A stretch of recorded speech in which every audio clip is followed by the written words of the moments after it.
ગુણપતિ ગુણ આગે રહો તો કર જોડે દાસ સદાય, સદા સર્વદા તો વિઘન નો આવે પાંસ.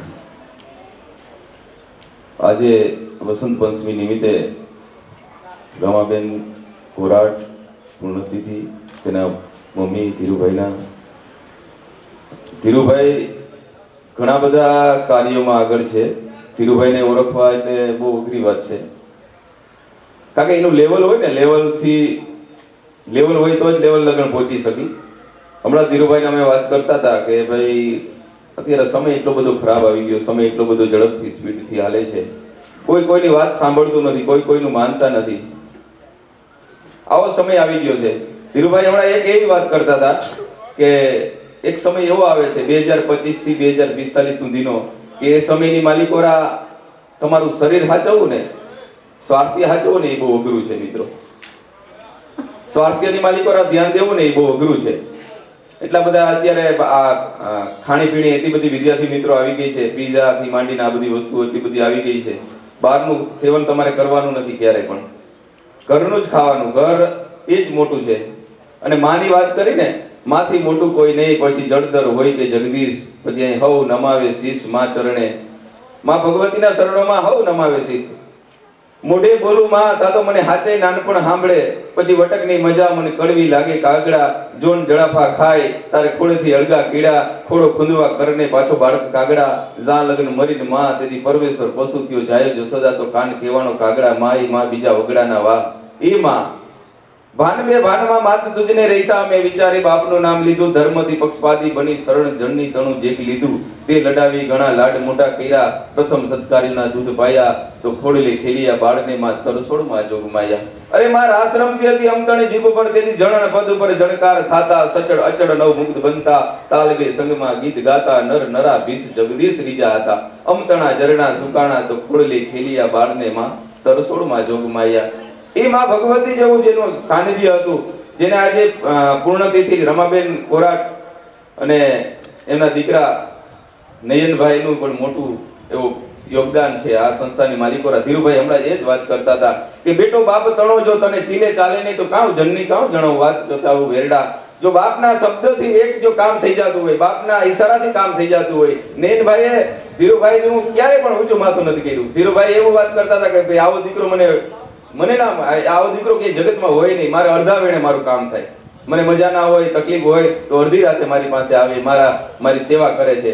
કારણ કે એને ખબર છે કે એક દીકરાના રૂપમાં તો ઠીક છે, પણ એક રમાબેન કોરાટે બહુ સેવા કરી ધીરુભાઈની. પણ સંજોગો વસાત માનવ કરે હું કરું ને કરતો બીજો કોઈ, આઈદર અદુસરે મારો હરી કરે છે હોય. ભગવાને જે કરવું હતું એ કરી લીધું, પણ આજની દીકરીઓ પણ એટલું બધું પપ્પાનું ધ્યાન રાખે છે કે કોઈની સીમા જ નહીં. અડધી વાતે ગમે ત્યારે પપ્પા તમને શું છે, પપ્પા તમને શું તકલીફ છે, આવી વાત ધીરુભાઈ મને કરતા હોય. મેં સાંભળેલી વાત છે મિત્રો. આ સમાજ છે ને 4 પ્રકારમાં વેચાઈ ગયેલ પડ્યો છે. કેટલા પ્રકારમાં? 4 પ્રકારમાં. પહેલો પ્રકાર એ કે જેને આપણે વ્યવહારિક કહી, જેને આપણે સજ્જન કહી, કે ભાઈ ધીરુભાઈ આગળ વ્યવહાર કર્યો હોય કે 5, 10, 25 લાખ રૂપિયા આપ્યા હોય કે લીધા હોય તો એ સજ્જન માણસ. અડધી રાતે તમે બાયણું ખખડાવો ને, ખ્યાલ પડે ને, દરવાજો ખખડાવો એટલે અડધી રાતે તમને હોકારો દે અને તમારો વ્યવહાર પૂરો કરે, જેને આપણે સજ્જન કહી કે સારા માણસ છે ફલાણા ભાઈ. માણસ નંબર 2 જેને આપણે અવ્યવહારિક કહી કે ફલાણા ભાઈને 10,000 રૂપિયા આપી દીધા તો રામનું નામ લઈ લ્યો, હવે કોઈને પાછા આપતા નથી. ને માણસ નંબર 3 મિત્રો, આ સમાજને કંઈ આપતાય નથી, સમાજમાંથી જેને કંઈ લેતા નથી, જેને આપણે ભાગલ કહી, જેને આપણે ગાંડા કહી. માણસ નંબર 4 જો મિત્રો આ ધરતી પર કદાચ ન હોત ને તો હું તમે કદાચ અહીં ના હોત. જેને સંતનું બિરુદ મળ્યું છે, ધીરુભાઈ જેવા જેને સેવા કરી છે, આવા માણસો કદાચ ધીરુભાઈ જેવા જો આ જગતમાં હોત નહીં ને તો કેટલાય માણસો રખડતા હોત. હજારો માણસોને જેને સેવા આપી છે, જેના નીચે કલેક્ટર થી માંડી અને આઈપીએસ થી માંડી અને આઈએસ માંડી અને ઘણા બધા નોકરિયાત ધીરુભાઈ નીચે મેં આવું સાંભળ્યું છે કે બની ગયા છે. ઘણા પોલીસ બની ગયા છે. એના વિદ્યાર્થીઓ આજે એને યાદ કરે છે. ક્યારે યાદ કરે કે હળવાણી હાજી હોય ને એ દુકાનમાં ડૂકે નહીં, પણ જેના પેટાર પાપી હોય એની ભેખ ન દુજો પુત્રાજી. માણસ સાચા હોય ને એ ગમે ત્યારે અમર થઈ જાય. દાખલા તરીકે 10-20 વર્ષ પછી ધીરુભાઈ નહીં હોય ને આ ધરતી ઉપર, 20 વર્ષ પછી કે 25 વર્ષ પછી, ત્યારે એની કીર્તિ બોલતી છે કે ભાઈ આ સંસ્થા કેની? તો કે ધીરુભાઈની. આ માનવ મંદિર કેનું? તો ધીરુભાઈનું. ગુજરાતની માલિકોરા ક્યારે પણ જે આ આશ્રમ નહોતા, આવા જે પાગલના ગાંડાના આશ્રમ નહોતા, જે એ આશ્રમ પહેલી વખત 2002 માં જેને વિચાર આવ્યો અને 2003 માં એની શરૂઆત ધીરુભાઈએ કરી હતી. અને મિત્રો, ધીરુભાઈને ઓળખવા એટલે બહુ અઘરી વસ્તુ છે. ધીરુભાઈ બધાય એને વાત નથી કરી શકતા, બધા યારે બેસી નથી શકતા. એની પાસે કંઈક અનોખું છે, કંઈક ખૂબી છે, ઘણી બધી ખૂબી. માણસના જીવનમાં બે વસ્તુ બહુ હોય છે, એક ખૂબી અને ખામી, બે વસ્તુ હોય. કોઈ પણ માણસ હોય, ચાહે મોટો માણસ હોય કે નાનો માણસ હોય, ખૂબી અને ખામી બે વસ્તુ હોય છે. જ્યારે કૃષ્ણ ભગવાન આ ધરતી પર જીવતા હતા ને, ત્યારે એને શું કહેતા હતા બધાય? શું કહેતા હતા? એને ગોવાળીઓ કહેતા હતા. શું કહેતા હતા? કે આ તો માલધારી છે ભાઈ, આ તો ગાયો ચારે છે. એને કોઈ ભગવાન માનતા નહોતા, કોઈ ભગવાન નહોતા માનતા. આ ધરતી ઉપર આ ધરતી ઉપર અહીંયા ભોગવા વિના કોઈ ભોગ નથી ધરતું. અહીંયા કંઈક ભજવવું જ પડે. તમારે જો ભજવા હોય ને તો ભોગ ધરે છે. અને આ સમાજ, આ દુનિયા એટલી બધું સ્વાર્થી છે કે મિત્રો, ક્યારે માને, ક્યારે માણસને માને? એ વયા ગયા પછી માને એમ કે આ તો ભગવાન હતો. અરે આ સમાજ, આ દુનિયા, આપણો ધર્મ છે ને બે જગ્યાએ કાચો પડ્યો છે. ક્યાં કાચો પડ્યો છે? જે જીવે છે ને એને કોઈ માનતું નથી, પથ્થરને માને છે. વિચાર કરો, પથ્થરને માને છે ને, મંદિરોમાં ભગવાન છે એને માને છે, માણસ હયાત છે એને કોઈ માનતું નથી. આ સમાજ એને નથી માનતો, માને છે.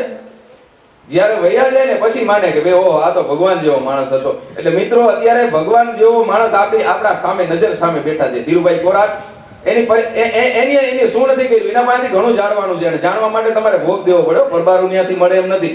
હા, સીધી પટ્ટી અહીંયા કઈ મળશે નહીં. એના માટે તમારે એના લેવલ ઉપર જવું પડે, એના જેવું બનવું પડે છે. કારણ કે એને ઓળખવા બહુ અઘરા છે. અને એના માટે જો નયનભાઈ માટે જોઈને ધીરુભાઈએ શું નથી કર્યું એમ, બરોબર છે. ઘણા બધા વાલીઓ, ઘણા બધા વિદ્યાર્થીના વાલીઓ લોભ કરતા હોય, એમ કહેતા હોય, ઘણા વિદ્યાર્થીઓ એમ કહેતા હોય કે મારા પપ્પા છે ને બહુ લોભ કરે છે. પણ મિત્રો, એ લોભ કેના માટે કરે? તમારા માટે કરે છે. કારણ કે તમારા ખર્ચા, તમારી જે સ્કૂલની ફી છે એ ભરવા માટે એ લોભ કરે છે. એ પોતે ગમે એવું જીવન જીવતા હોય. એટલે મારે બે લખેલી વસ્તુ છે. નયનભાઈ, એક વસ્તુ મેં લખી છે તમારા માટે. પપ્પાએ શું કર્યું છે? ભલે કઠણ હોય, શ્રીફળ જેવા ભલે કઠણ હોય, બહારથી બહુ કઠણ હોય છે, અંદરથી બહુ નરમ હોય છે. જેના દિલમાં હંમેશના માટે એક સંતાપ હોય છે, કારણ કે એક બાપ હોય છે.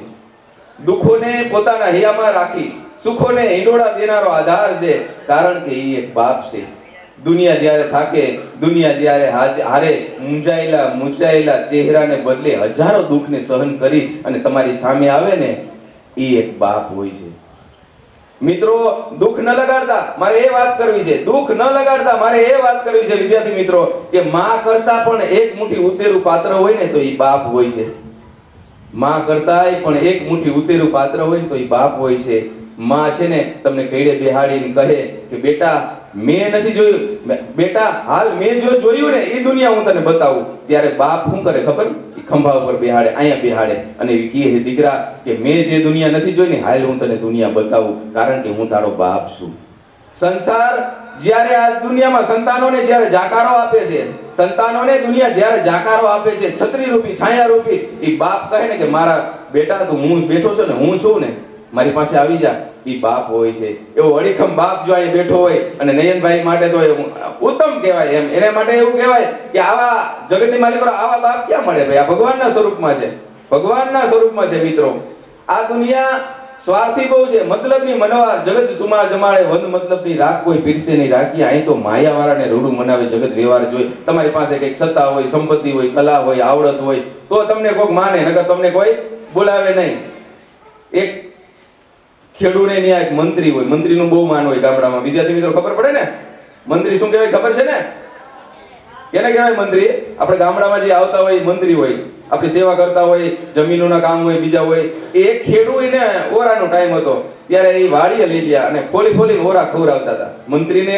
આમ એને હાથ ના ભરે ને એટલે ઓરા, એટલે મગફળીના ઓરા હોય ને જે આપણા, એ ખોલીને ખવડાવતા હતા. એમાં ક્યાંથી એક પટાવારો આવ્યો અને પટાવારો કંઈક સબરખી લઈને આવ્યો અને આ મંત્રી સાહેબે આમ વાંચીને પાછી ખીચા માલ લીધી. એટલે ઓલો જે ખેડૂત નીચે ખાટલાની નીચે બેઠો હતો અને મંત્રી ખાટલા ઉપર બેઠો હતો. એટલે પૂછ્યું ખેડૂત કે ભાઈ શું હતું આ?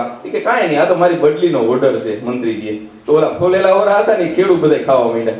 કે હવે કાંઈ, કે હવે તારું શું કામ છે? કે આ સમાજ મતલબ છે, મતલબી છે. જ્યાં લગન જરૂર હોય ને ત્યાં લગન જ બોલાવે, બાકી ત્યાં લગન કોઈ બોલાવતો નથી. મિત્રો, આ દેશની માલિકો ઘણા બધા ક્રાંતિકારીઓ થઈ ગયા. વિદ્યાર્થી મિત્રો, ઘણું બધું થઈ ગયું છે. અને વિદ્યાર્થી મિત્રો, તમારા માટે હું એક નાનકડી એવી સ્ટીપ આપું છું. તમારે જો આગળ વધવું હોય ને તો શિક્ષકો કાકે હોશિયાર છે. અત્યારે તમે CBSE માં અભ્યાસ કરો. કેમાં અભ્યાસ કરો?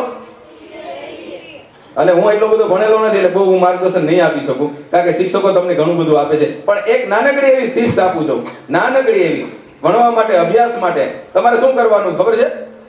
જે છોકરો હોશિયાર હોય એને જો આગળ આવવું હોય, આગળ આવવા માટે મહેનત કરવી હોય, એને આગળ આવવું હોય, હજી આગળ આવવું હોય, હજી વધારે આગળ આવવું હોય, વધારે માર્ક લેવા હોય, વધારે રિઝલ્ટ લેવું હોય, તો એક વસ્તુનું કામ કરવાનું. બે વિદ્યાર્થી મિત્રો હતા, બે મોટા હતા, દાખલા તરીકે કોલેજમાં કામ કરતા હતા, કોલેજમાં અભ્યાસ કરતા હતા, ત્યારે એ ટ્રેનિંગમાં જાય છે. કેમાં જાય? ટ્રેનિંગમાં જાય છે. એક વેટ વજન ઉપાડવાની જે ટ્રેનિંગ હતી એ ટ્રેનિંગમાં જાય છે.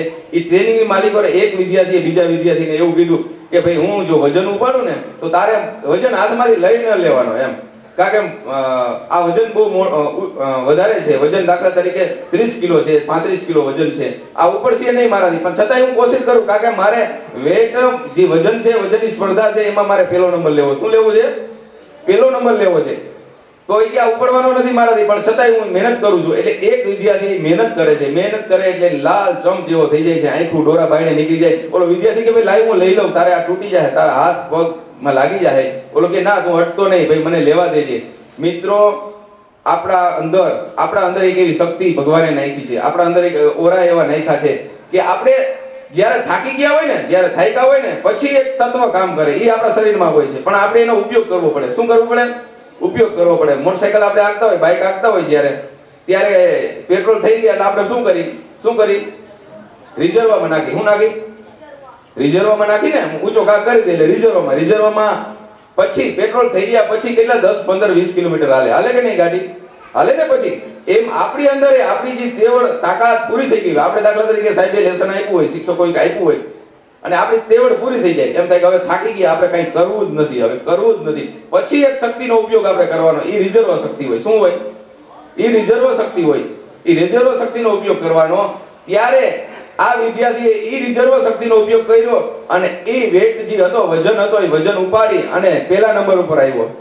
ત્યારે બીજા વિદ્યાર્થીઓ કહે છે કે ભાઈ ત્યાં કેવી રીતે કર્યું? કે મારામાં એક શક્તિ હોય છે, એ શક્તિ બધાયમાં હોય, મારામાં એકમાં નથી. થાકી ગયા પછી તમારે કંઈક કરવાનું હોય ને તો તમને સફળતા મળે. ચાહે શિક્ષકો હોય, વિદ્યાર્થી હોય કે કોઈ પણ હોય, તમને જે પાઠ આપ્યા હોય, જે લેસન આપ્યું હોય, તમે પૂરું કર્યું હોય, પૂરું કર્યા પછી હજી તમે મહેનત કરો ને, અને એમ થાય કે હજી મને થાક નથી લાગતો, હજી ભલે થાક લાગે પણ હજી મારે કરવું છે, તો તમારો પહેલો નંબર આવે કે ના આવે? તમે તમારો ટાઈમ છે એ ટાઈમનો ઉપયોગ કરો, અને એ ટાઈમના ઉપયોગમાં વધારે મહેનત કરો ને ત્યારે રિઝર્વ શક્તિનો ઉપયોગ થાય છે. અને રિઝર્વ શક્તિ જ્યારે બહાર આવે ને ત્યારે તમે ટોચ ઉપર જાઓ. ક્યાં જાઓ? ટોચ ઉપર જાઓ છો મિત્રો. વિદ્યાર્થી મિત્રો, અત્યારે આ સમાજ, આ દુનિયામાં અત્યારે ને મોબાઈલનો બહુ ઉપયોગ થઈ ગયો. મોબાઈલનો થઈ ગયો કે નથી થઈ ગયો? વધારે થઈ ગયો ને. ઊંચી આંગળી કરો, કેટલા મોબાઈલ વાપરે છે આમાં? ઊંચી આંગળી કરો, કેટલા મોબાઈલ વાપરે? વાહ વાહ, બહુ સારું. બહુ ઓછા છે. વાંધો નથી, આમાં હાલી જાય ગાડું આપણું. બરોબર, ઓછા છે. હવે મિત્રો, તમે અડધી કલાક કે કલાક જો મોબાઈલનો ઉપયોગ કરતા હો ને, એને બદલે તમારે શું કરવાનું? બંધ કરી દેવાનો. કાં એવો